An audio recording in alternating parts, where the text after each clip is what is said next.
Hello everyone, নতুন আরেকটি ভিডিওতে আপনাদের সবাইকে অনেক ওয়েলকাম।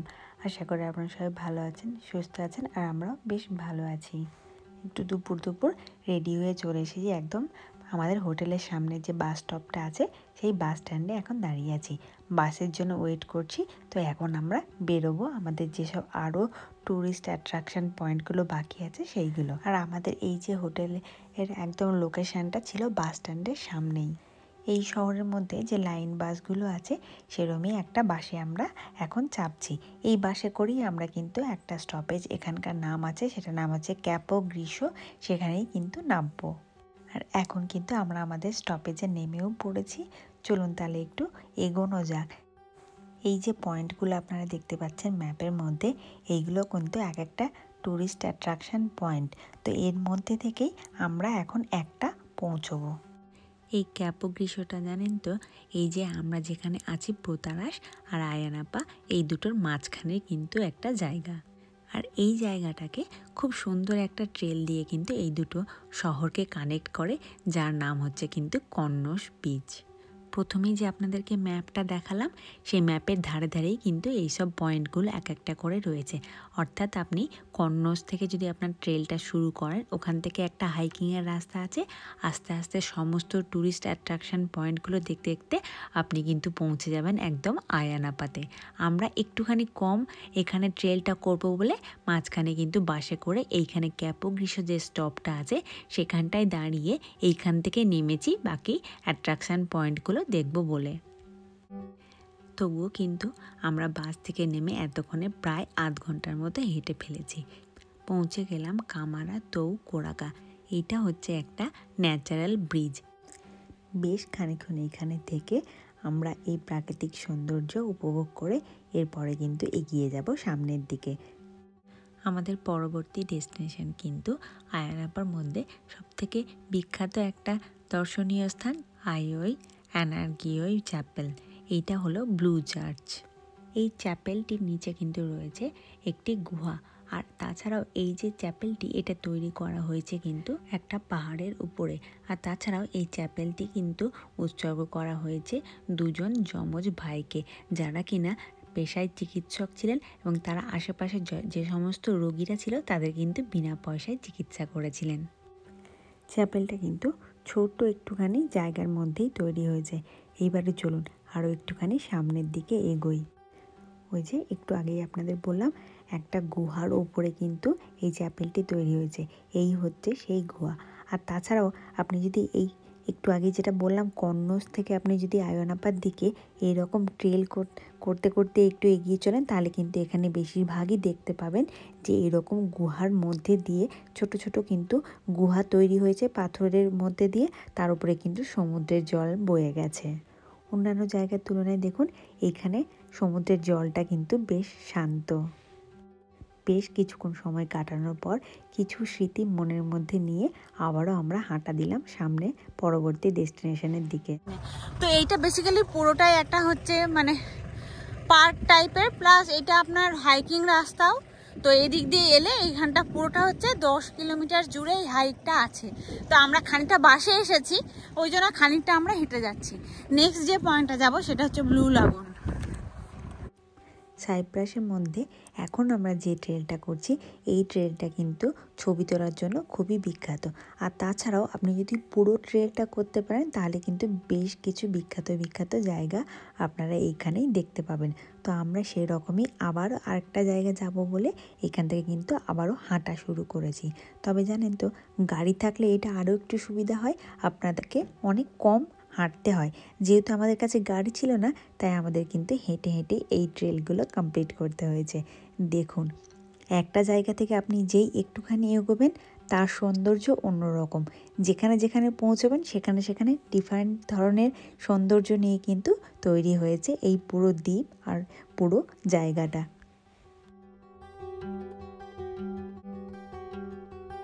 পাথরের মধ্যে ছোট্ট একটু জায়গা মিলে কি সুন্দর একটা ন্যাচারাল সুইমিং পুল তৈরি হয়েছে। আর এই জায়গাটাই হলো সেই বিখ্যাত ব্লু লাগুনের জায়গা। এখন অবশ্য এখনও গরমটা খুব ভালোভাবে পড়েনি বলে মানুষজনের দেখা প্রায় নেই বললেই চলে। এছাড়াও কিন্তু এখানে মানুষজন আসে বোটিং করতে, আর তাছাড়া স্নরকেলিংও করে, এবং কিছু লোক আসে কিন্তু মাছ ধরার জন্য। ব্লু লাগুন থেকে আমরা একটা হাঁটা পথ নিয়েছি, আর আমাদের এখন সানসেট পয়েন্টে যেতে হবে।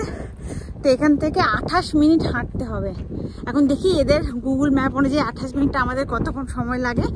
তো সূর্যটা এখন দেখতে পাচ্ছি বেশ ওপরেই আছে, আর এই দিক দিয়ে যাবো সানসেট পয়েন্টে।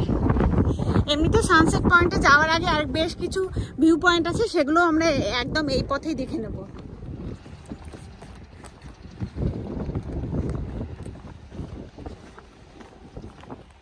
আমাদের প্ল্যানটা আমরা একটু চেঞ্জ করলাম, কারণ এই যে পুরো বড় পাহাড়টা আছে, এই পুরো বড় পাহাড়টা আমাদেরকে এখন হাইকিং করে যেতে হবে। তো এটা মোটামুটি যেতে আমাদের লাগবে 1 ঘন্টার কাছাকাছি। তাই ভাবলাম যে ওখান থেকে ফিরে যাই।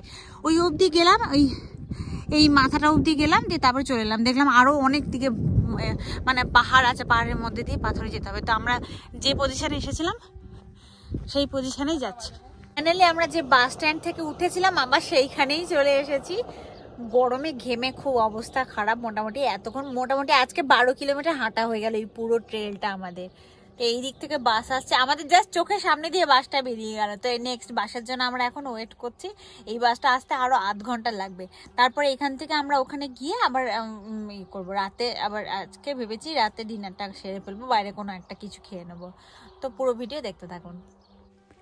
বাস পেয়ে তারপর আস্তে আস্তে কিন্তু আমাদের প্রায় সন্ধেই হয়ে গেছে। সেই জন্য আমরা একেবারে আমরা যে রেস্টুরেন্টটা আগে থেকে চুজ করেছিলাম তার সামনেই নেমে পড়েছি। এখন চলুন রেস্টুরেন্টের ভেতরে ঢোকা যাক। এখন আমরা একটা চলে এসেছি গ্রিল রেস্টুরেন্টে, আর আজকে যেটা আমরা ট্রাই করব সেটা হচ্ছে এখানকার খুব একটা বিখ্যাত খাবার। এখানে এসেই যেহেতু আমরা বিকেল থেকে বেরিয়ে বেশ খানিকটা হেঁটেছি, তাই খানিকটা টায়ার্ডও, তাই এখানে কিন্তু অর্ডার করে দিয়েছিলাম একটু ঠান্ডা চিল হওয়ার জন্য হোয়াইট ওয়াইন। ড্রিঙ্কটা তো প্রথমে এসেই গিয়েছিল, তারপরে আমরা কিন্তু অর্ডার করেছিলাম এখানে দুজনের জন্য একটা মিক্স গ্রিল, আর তাছাড়াও আমার জন্য কিন্তু একটা পট সৌভালাকি। এইখানে এই যে প্লেটটা, এই প্লেটটা হচ্ছে মিক্স গ্রিলের একটা প্লেট, তাতে কিন্তু অনেক রকমের কম্বো দেওয়া হয়েছে, বিভিন্ন ধরনের এইখানে মিটের একটা কম্বো দিয়ে তৈরি এই প্লেট, যার জন্য এটাকে কিন্তু বলা হয় মেজে। সেরকম এটা যেমন আমরা মিটের প্লেটটা আজকে অর্ডার করেছি, এর আগের দিন তো আমরা খেয়েছি মিস্টার কডে, সেটা কিন্তু মাছের একটা কম্বো প্লেট ছিল, সেটাও কিন্তু ফিশ মেজে। এখানে কিন্তু সমস্ত ধরনের এই রকম একসাথে কম্বো তৈরি করে একটা প্লেটকে যেটাকে বলা হয় মেজে। আসুন আপনাদেরকে বলে দিই আমরা যে অর্ডারটা করেছি মিক্স গ্রিল তার মধ্যে কি কি আছে বলে দিচ্ছি। এইখানে দিয়েছে চিকেন, আর এইটা হচ্ছে সসেজ একটা, আর এটা হচ্ছে এখানকার খুব ট্র্যাডিশনাল একটা খাবার। এটাও এক ধরনের সসেজ। এই ডিশটার নাম হচ্ছে শেফতালিয়া। সাইপ্রাসের খুব ট্র্যাডিশনাল একটা খাবার। এটা পর্কের একটা বেলি, সেটা হচ্ছে গ্রিল করা। এটা হচ্ছে হালুমি চিজ, এটাও গ্রিল করা। এটা হচ্ছে হালুমি চিজ, এটাও গ্রিল করা, আর এর সাথে সালাড দিয়েছে। এইখানে দিয়েছে পিটা, সাথে আছে ওয়াইন, আর এখানে একটুখানি লেবু আর সস। আর আমার এখানে তো পর্কের যেমন হয় সেরকম।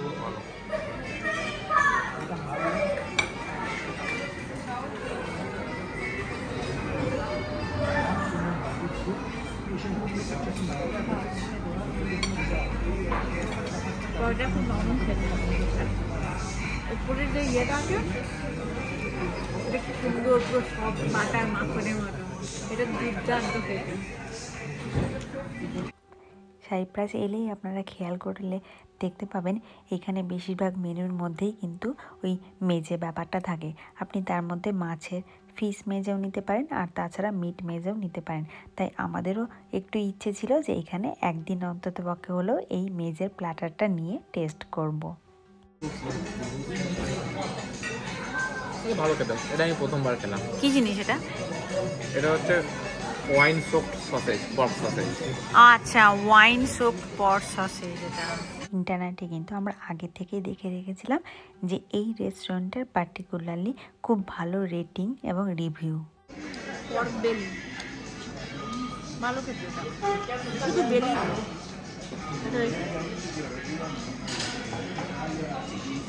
এটা দারুণ, এটা অতটা ভালো লাগে। এটা এখানকার ট্র্যাডিশনাল।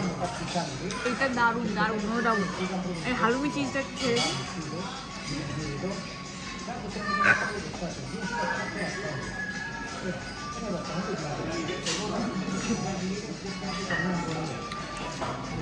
দারুণ দারুণ, ও দুর্দান্ত। মিক্স গ্রিল আইটেমটাতে কিন্তু এদের কোয়ান্টিটিটা প্রচুর পরিমাণে থাকে, যেটা কিন্তু দুজন লোকের পক্ষে যথেষ্ট। আমাদের কিন্তু সেকেন্ড আইটেমটা অনেক বেশি হয়েছে। আর তাছাড়াও এই যে সৌভালাকি বা গ্রিলগুলো কিন্তু একটু পরের দিকে ঠান্ডা হয়ে গেলে একটু চিউই চিউই ভাব হয়েছিল, তাই আপনারা চেষ্টা করবেন তাড়াতাড়ি শেষ করার। খাওয়া শেষ হয়ে গেছে, খাওয়া শেষে কিন্তু চলে এসেছে সারপ্রাইজ। এইটা কিন্তু ওদের এখানে কমপ্লিমেন্টারি দেওয়া ছিল একটা ডেজার্ট, যেটা ছিল দইয়ের ওপরে স্ট্রবেরি দেওয়া। খাবার দাবার খেয়ে আমরা বেরিয়ে পড়েছি। আর আমরা যে রেস্টুরেন্টে খেয়েছি সেখান থেকে আমাদের হোটেল রুমটা ওই হাঁটার ডিস্ট্যান্সে মোটামুটি 5 থেকে 10 মিনিট মতো।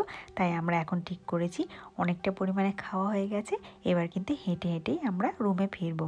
আর হ্যাঁ, সাইপ্রাস ভ্রমণে আরও বাকি যে সমস্ত পর্বগুলো আছে সেই সমস্ত লিঙ্ক কিন্তু আমি ডেসক্রিপশন বক্সে দিয়ে দেবো। আপনারা কিন্তু দেখে আমাকে ব্লগগুলো আপনাদের কেমন লাগছে তা জানাতে ভুলবেন না। খেয়ে দিয়ে আমরা একদম পুরো ফুল, প্রচুর পরিমাণে ছিল। হ্যাঁ, কোয়ান্টিটি অনেক বেশি ছিল, বাট গ্রিল আইটেম তো মানে এটা হচ্ছে এখানকার পপুলার। মানে আমরা মানে দুটো আইটেম হয়, একটা হচ্ছে মিটের মেজে আর একটা হচ্ছে ফিশের মেজে। তো বেশিরভাগ সময় ওই কডে, মিস্টার কডে আমরা বেশিরভাগ ওই কড মাছটা ফিশ ফ্রাই দিয়ে টাইপের খেয়েছি। তো ভাবলাম একবার মিটটা ট্রাই করি, কিন্তু যেহেতু দুজন তাই দুটো আইটেম নিতেই হয়েছে। দুটো আইটেম একদম পুরো ভরে আর খেতে পারা যায়নি, এত বেশি হয়ে গেছে পরিমাণে। তো যাই হোক, কোনো রকমে 1 ঘন্টা লেগেছে আমাদের পুরো খাবারটা শেষ করতে। এবার আমরা বাড়ি ফিরবো, আর কোনো কাজ নেই, কারণ আজকে একটু তাড়াতাড়ি ঘুমাবো। তাহলে কালকে সকালে আবার সানরাইজ দেখতে বেরোবো এখান থেকে, যেহেতু খুব কাছেই বিচটা, আর কালকে আমাদের এখান থেকে চলে যাওয়া। তো সেই জন্য ভেবেছি যে এখন গিয়েই শুয়ে পড়বো, কাল সকালে আবার সানরাইজ দেখতে যাব। ভিডিও কেমন লাগলো অবশ্যই আমাকে জানাবেন, ভালো লাগলে অবশ্যই like, share and subscribe. Thank you, bye, good night. Good night.